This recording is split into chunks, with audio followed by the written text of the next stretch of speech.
আজকের recipe chilli chicken.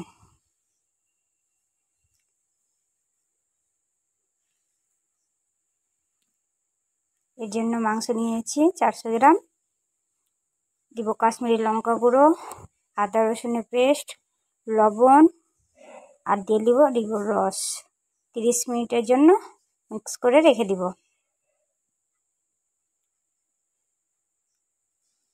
নিয়েছি পেঁয়াজ কুচি, আদা রসুন কুচি আর ক্যাপসিকাম কুচি, ধনেপাতা কুচি।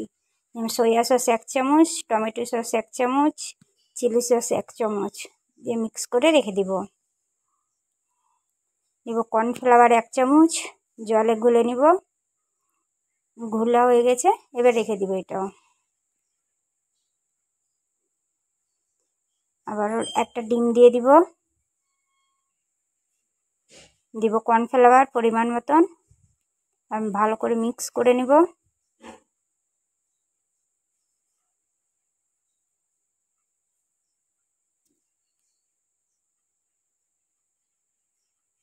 মিক্স করা হয়ে গেছে আমার।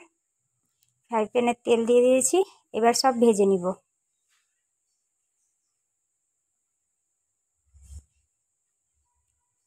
ভাজা হয়ে গেছে, এবার তুলে নিব। এবার আদা রসুন আর কাঁচা লঙ্কা কুচি দিব, হালকা করে ভেজে নিব।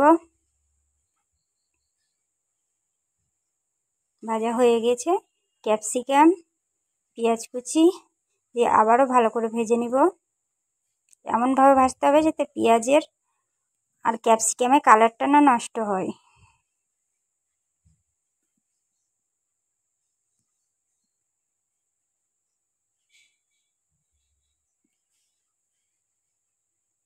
ভাজা হয়ে গিয়েছে, সয়া সস দিয়ে দিলাম,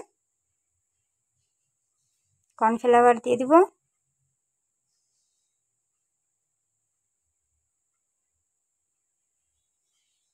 একটু জল দিব, লবণ দিলাম, আবার মাংসগুলো দিয়ে দিলাম। গোলমরিচ গুঁড়ো, ধনেপাতা কুচি আর চিনি দিব অল্প পরিমাণে। হয়ে গেল আমার চিলি চিকেন।